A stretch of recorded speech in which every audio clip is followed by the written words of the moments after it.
Welcome to the AFCEA Changing Face of Acquisition program.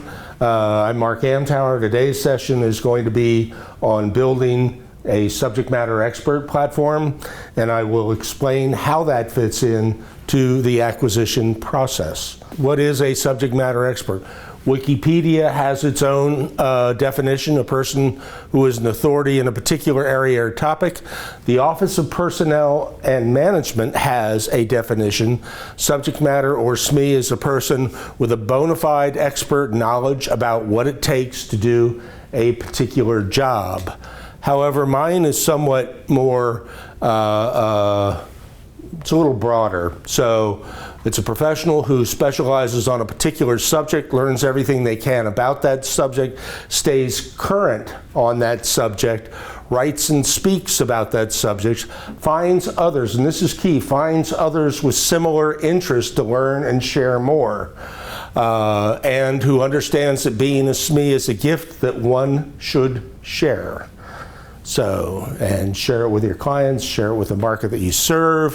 So highlighting an area of expertise applies especially to small contractors and especially to individuals. So why are subject matter experts important to to your company, to the acquisition process? A lot of RFPs come out and they want SMEs on your team. A couple of studies. This is an older one from Market Connections from 2012, but their more recent research highlights basically the same thing. I just happen to like this particular slide. So higher win rates occur when you exhibit thought leadership in a particular area. So when I'm talking about subject matter expert, a lot of people refer to as thought leadership. They're kind of interchangeable, but I prefer using the SME designation. So, and when they talk about thought leadership materials, we're talking about content that helps buyers make decisions. This is from the most recent Leading Brands study from Government Executive, and you'll notice in 2018 that expertise was the fourth leading criteria, and in 2019 it moved up to number 3. So this is a study that Government Executive does every year, and it's quite an interesting study. Back to Market Connections, the work-related content features, insight from industry thought leaders. It's not huge across there, but it shows up in videos, podcasts, ebooks, white papers, case studies, webinars, and blogs. It's an important function. People want to know what subject matter experts and thought leaders are thinking when they are building that RFP. Otherwise, you're operating in the dark. So, and this is from Hinge Marketing. So we have basically 3 sources here, 4 studies, 3 sources. Hinge Marketing does research on professional services and how those services are sold to various industries, including government. So a competitive advantage, firms must take a similar, most firms take a similar approach to the marketplace. Buyers have trouble distinguishing between them, okay?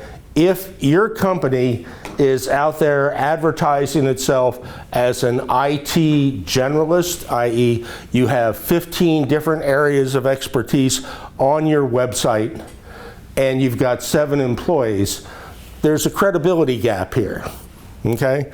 So find one that resonates with your audience and one that you do exceptionally well. Okay, true differentiation sets firms apart and helps buyers recognize and prefer them, ultimately providing a stronger competitive advantage. I know you can download this study and the Market Connections study. I don't know if you can download the Leading Brands study from Government Executive, and we have the URLs up here shortly. So I would strongly suggest you read these things. These studies are really excellent, particularly for small contractors. So we have, again, 4 major GovCon studies that demonstrate that thought leadership, that subject matter expertise is key to differentiating your company and winning more business. I've spoken at the National Contract Management Association a couple of times, and 2 years ago at their annual DC conference, not the big one, I spoke to about 100 contracting officers on leveraging LinkedIn when they're doing research on the companies that are bidding. And all of them said they were vetting the companies for retention. They were vetting the companies to make sure the SMEs were actually employees. And they were vetting the SMEs to make sure that they were actually SMEs. Okay? So the feds do this stuff. And they use, thank God, LinkedIn to do it. One of my favorite sandboxes. So the problems, and there are multiple problems here, a lot of companies have subject matter experts, but they do very little to highlight them, okay? If you have them on staff, one argument I hear is, well, if we highlight them, somebody's going to poach them. Well, if they're poachable, they're going to go away sooner or later anyway.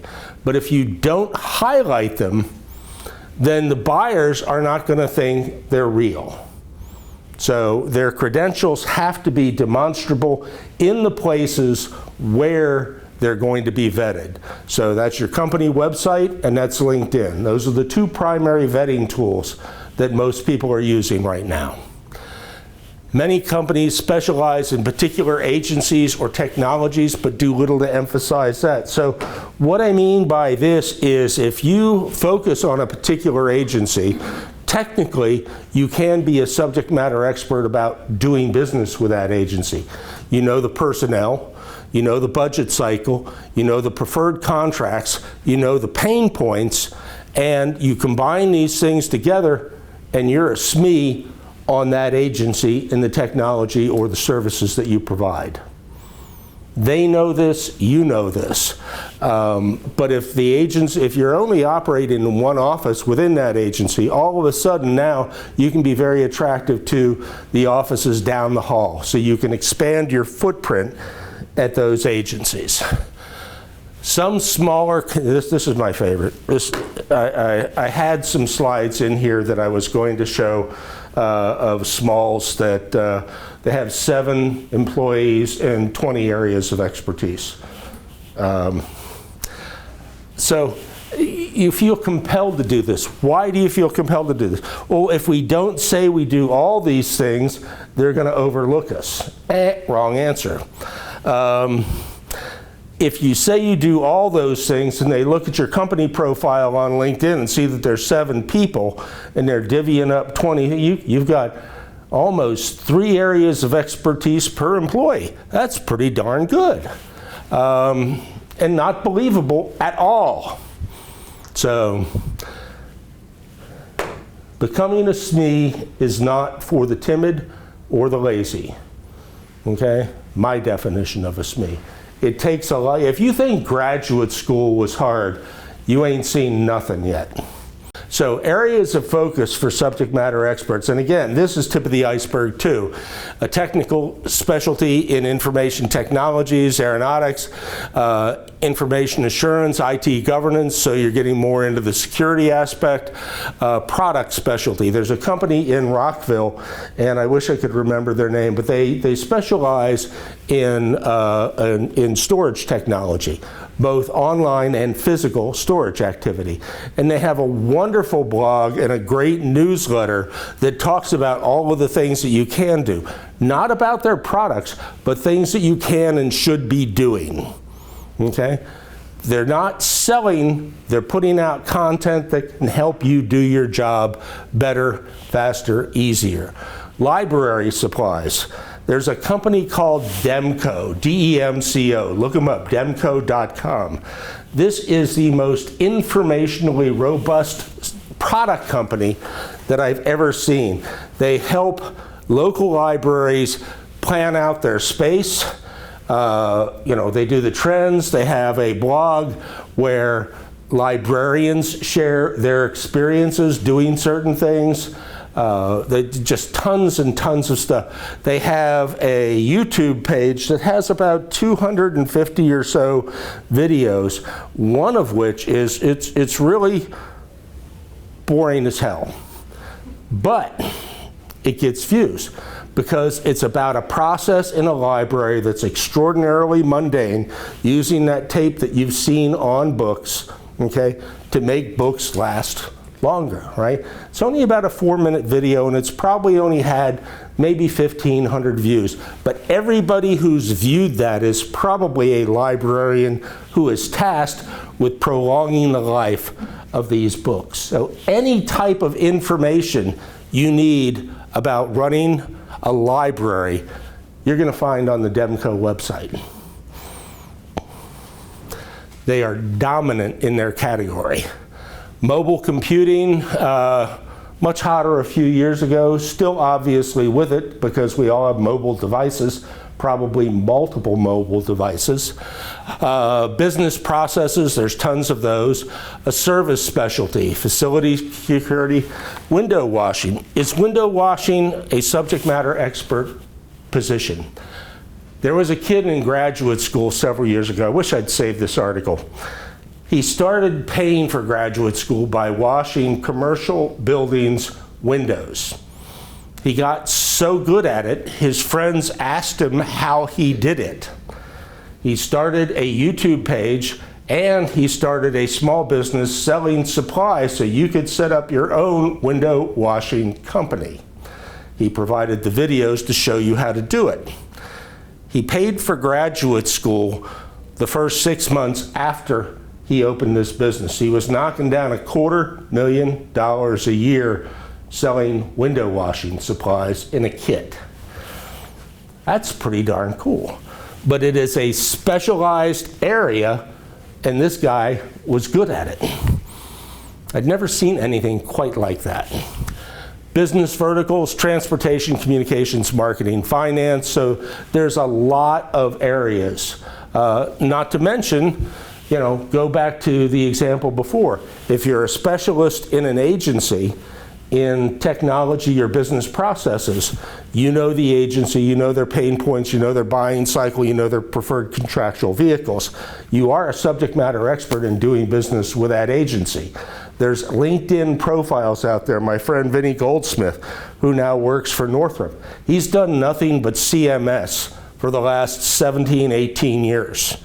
And his LinkedIn profile is, you want to do business with CMS? Connect with me, let's talk. He's with Northrop. He's still looking for partners out there. I'm not including this slide because last time I did, he got like 50 connections that he didn't want. Not companies, obviously, that were doing business with CMS. So, subject matter experts, key elements, a deep current knowledge of a particular subject. How do you stay current? Well, if you're only going to see this if you see the video portion. I'm holding up Signal magazine. You can stay current on a lot of the technology by reading publications like Signal. There's more information online at AFCEA, but there's tons of information out there. If you're not staying current, your SME status is eroding, okay? It is not a lifetime gig unless you work at it. Share that knowledge in many venues with a defined community. No SME area covers everything in business, okay? So define your niche, develop information to share with that niche, get on the radar.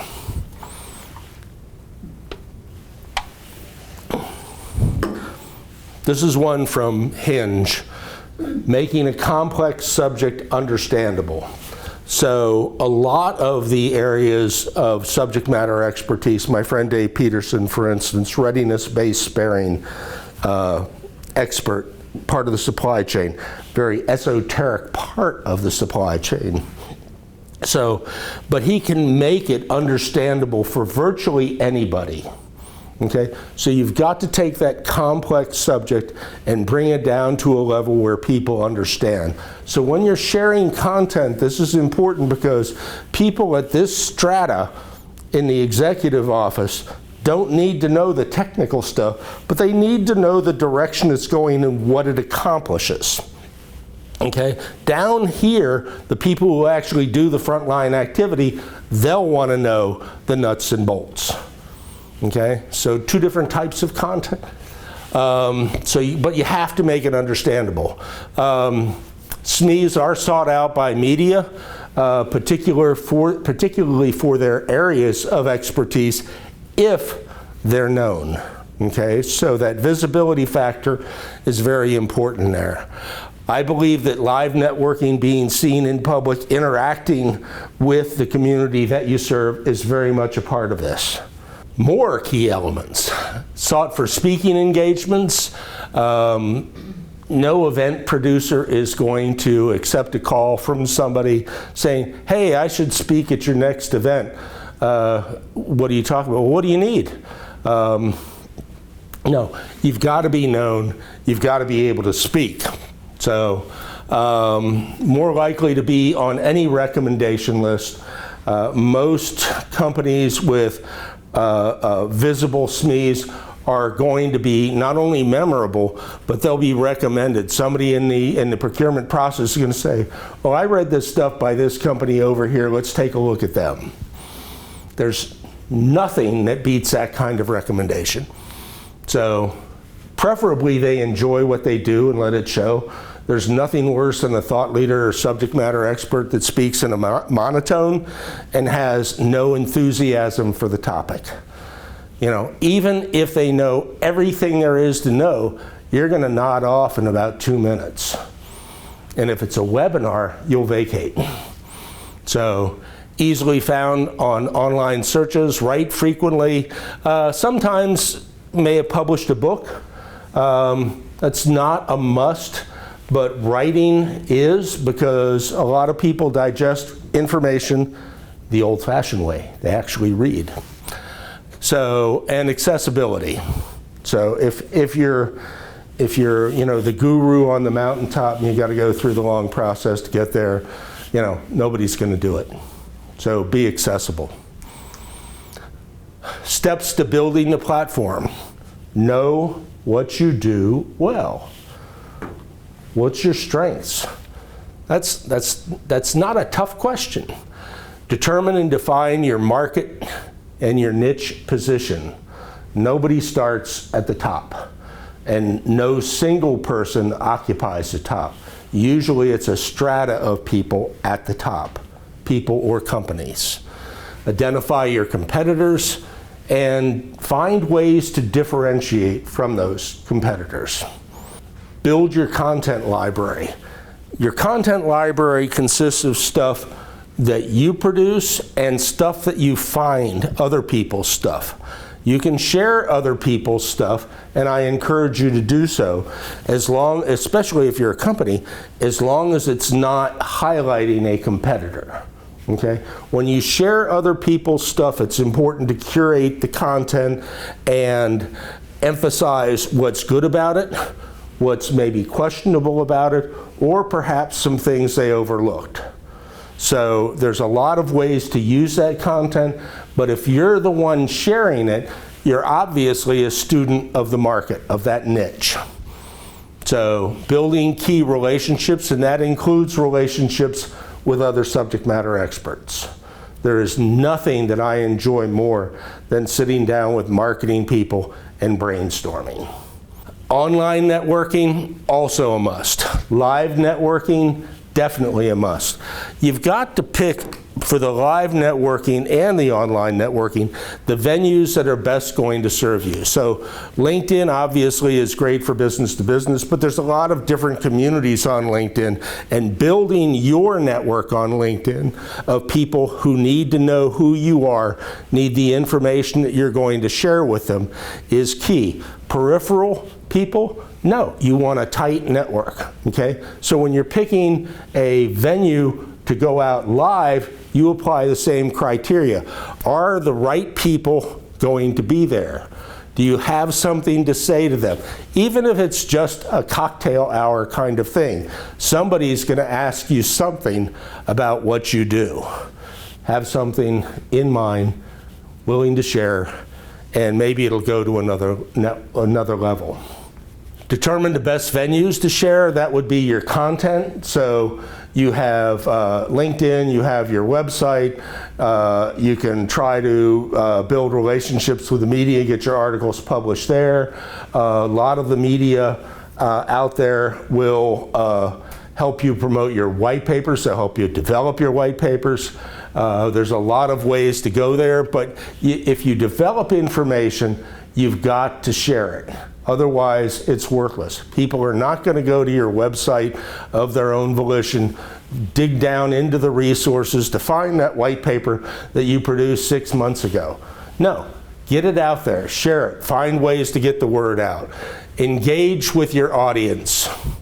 That's a biggie, and there's a lot of ways to do that. Something really simple on LinkedIn. If you are careful about how you build your network on LinkedIn, when you get that announcement in the notifications section that 4 people from your network have birthdays today, saying happy birthday to them and putting their name in there with a private note, not just a happy birthday, because that's the form letter, right? Okay? You're staying in touch with these people, albeit in a relatively mundane way, but now you're still back higher on the radar. Okay, so simple activity like that, but only if you're building your network on LinkedIn in a way that it's people that you need to reach out to and they need to know who you are. Keep your learning process going, and then go back to the beginning and start all of this again. So you're going to develop, you're going to find information sources that are key to what you do. But there's always new information sources out there. So just because you have 5 things that you're reading every week doesn't mean that one of those new things is not or should not be part of that package. So take a look at some of the new stuff as it comes along. So know what you do well. What are your strengths? So your checklist. What do you do best? Where do you make the most money? You know, things that you do best may not drive revenue. What are you best known for? Are you known for anything? Okay? Being known is important for this. So as you decide what you do best, where you make the most money, and start developing that niche, sharing that information is going to raise you on the radar for the community that you're playing in. Okay? What do you want to be known for? Where is your niche heading? So everything morphs. I've been in marketing to the government for 35 years. In the mid-'80s, direct marketing, snail mail, was still a huge factor in the market. That kind of dwindled when this internet thing came along and Netscape launched this little thing called Navigator in 1995. So it morphed. Early 2000s, mid 2000s, now all of a sudden we have social networks. Hello, what's this? Apply to us. Well, it didn't immediately, but by 2010, GSA had struck deals with all of the major social networks, including, oddly enough, MySpace, for how those organizations could use federal government employee information. Once they struck those deals in October 2010, the floodgates open. There's 2.2 million identifiable feds on LinkedIn right now. And that number is growing. So knowing where your niche is heading, the tools necessary to get in front of those people, to stay in front of those people, you have to know all of this stuff. And you have to prognosticate what's coming next. Is Instagram coming into our market? I don't think so, but at least not in the near term. We'll see. How hard are you willing to work to get better at what you do? This is the big question. I told you before, if you thought graduate school was tough, you ain't seen nothing yet. If you want to be known as a subject matter expert in whatever niche you have, you're going to be busting your butt for the rest of your life. So you better like what you do. So, are you going to sustain that effort? Everybody I have coached on becoming a subject matter expert says, of course I'm going to sustain that effort. Right after I get back from my 6-month European vacation. Nobody's going to remember you in 6 months. So, your subject matter market position has to be an area where you have a demonstrable expertise. Okay? You've got to have a trade. It's like your CPARs if you're a contractor. Okay? You need to be able to substantiate that you can do what you say you do. You have to have a definable market niche, a definable audience. It has to be an area, obviously, where you can make money. That will help. Preferably an area where you already have a beachhead, where you're known by at least some of the people in your market niche. And it's got to be an area where you can stand out. Not everybody works hard to stand out. And it doesn't take as much effort as I'm telling you it does, but it takes a sustained effort to stay there. Okay? Getting on the radar is not all that difficult. Staying on the radar is. And above all, you have to be visible. The visibility factor is huge. So, your skills, are you a good speaker? You've got to be able to get up in front of an audience and convey something in both an entertaining and informational way. Okay? You don't have to be a stand-up comic, you don't have to be Ellen DeGeneres, but you've got to have some enthusiasm that conveys that you like what you do. Because if you have a monotone, people are going to think you're boring yourself, and they know they're boring them. So, do you like to share information and discuss market issues? I drive my wife crazy because I'll get on a call with somebody and it'll go 45 minutes and she'll say, "Are you billing them for that?" I'm going, "No, we're just swapping some ideas." Are you a good networker? I could use work there. Are you connected with other subject matter experts, and do you have good media connections? Your media connections, traditional media, blogs, podcasters, there's a lot of different media out there now, and it's not all in the traditional format. Being known by the editor of Signal magazine is extremely helpful. Being known by a podcaster who focuses on your niche is just as important, because they may only have a couple of hundred listeners, but the only people listening to that podcast are people that care about that topic. So until you can answer yes to all 6 of those with an honest yes, you got to be honest with it. You're not telling anybody else, you're telling yourself. It's got to be an honest yes. You may not be ready to proceed, but speaking coaches are available. I had one for a couple of years. She almost was totally successful in getting me to stop cursing in public. Every now and again I slip, and Maggie calls and says, "Don't do that." Freelancer, if you don't write well, but you have all these great thoughts, work with a freelancer. It's not hard, and it's acceptable. Most business bestsellers are not written by the people whose names are on the cover. Okay? The ideas may be theirs, but the writer is usually a ghost. So, maintain an up-to-date SWOT analysis on yourself. Always know where you rank in your niche. Okay? So, your basic SWOT analysis.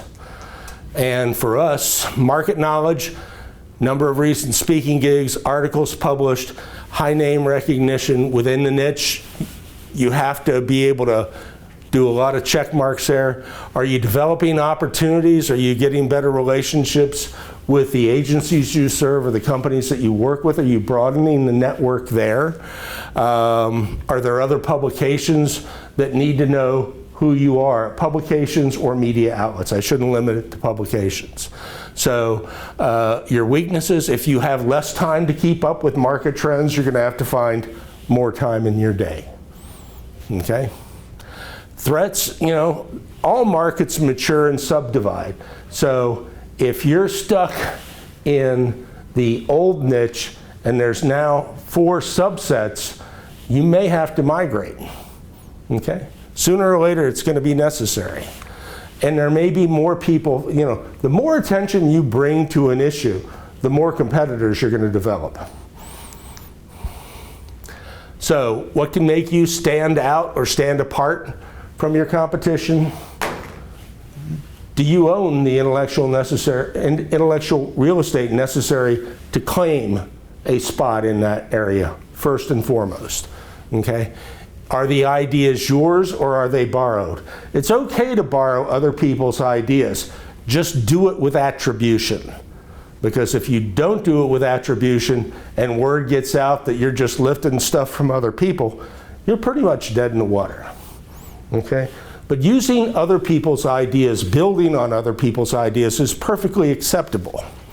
Okay? Have you determined the food chain in your niche? Are you going to devote the time? Are you going to create the content? Are you going to engage? And again, are you going to sustain that effort? Okay? This can be company-wide or individuals within your company or solopreneurs. Doesn't really matter. Are you going to sustain that effort? So if you answered no to any of the above, you have to fill in the blanks and then you move on. So example of niche. I was on the board of advisors for the National Computer Security Association back in the early 90s. I have absolutely no knowledge of any technology. I was on the board for marketing. Okay? Back then, you say computer security, everybody understood what you meant. It was one big blob of stuff. Okay? Now we have literally hundreds of subsets for computer and network security. If you can claim a subset and have less competition, do it. Okay? But have a legitimate claim to that subset. So, and this is again from Hinge. Any real estate you claim, it has to be true. So any statement you make about yourself or the market has to be valid. It must be important to the audience, it must be supportable, and you need to be visible enough to be vetted for this process.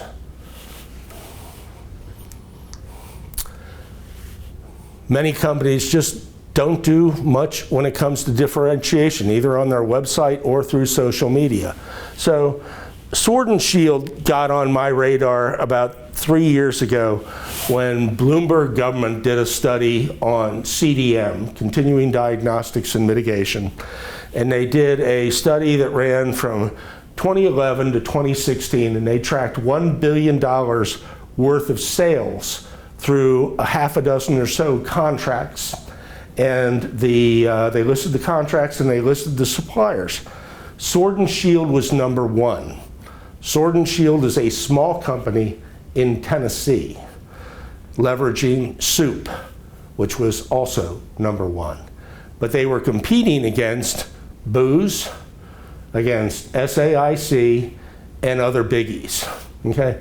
$500 million worth of sales over a 5-year period for a small, because they differentiate. This is what you see when you go to their website. This is what you see when you go to their profiles on LinkedIn. They focus on this type of security, managed security and incoming threats. A lot of business to be had there, obviously. So I call this the Waldo factor. So everybody in here is one of those companies that says, we have 7 employees and 20 areas of expertise. There's millions of them out there, and you can't tell them apart. You might be able to find Waldo if you're really lucky. Waldo's the one who does one thing and does it really well. So smaller contractors oftentimes seek business by casting that wide net.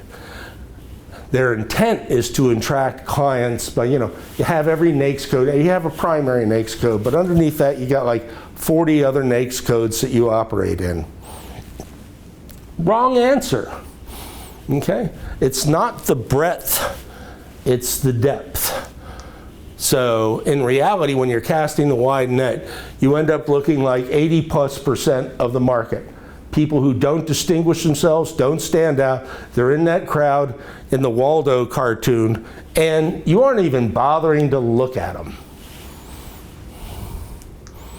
So when a contracting officer sees a company with 12 employees claiming expertise in 20 different areas of IT, does credibility occur? No. So the Waldo factor triggers and you're classified as an IT generalist, and if you have an RFP on their table, it's now at the bottom of the stack, or worse, in the trash. Same thing applies to your collateral when you're meeting an OSDBU. If you go in there and you say, well, we do anything IT. As soon as you're out of that office, your leave behind is in the garbage. So the cost of anonymity is high. It's irrelevance. And if you're claiming 20 areas of expertise, you are now anonymous. So dare to see things differently. I try to find cartoons to use every now and again. I like those. So 4 major studies emphasize the fact that developing that thought leadership material, that subject matter expert position in the market, lead to winning more business, period. Research, here's the URLs for the companies. Go scour their websites. Don't hire them, hire me. I offer a year-long program for small businesses, small as defined by the Small Business Administration. It is affordable for smalls, and I have a 6-month program for individuals who want to develop the SME platform. And with that, I'm going to turn it over to Katie. Thank you, Mark. You're My amazing. pleasure. It's so fun. I'm going to hug. Great.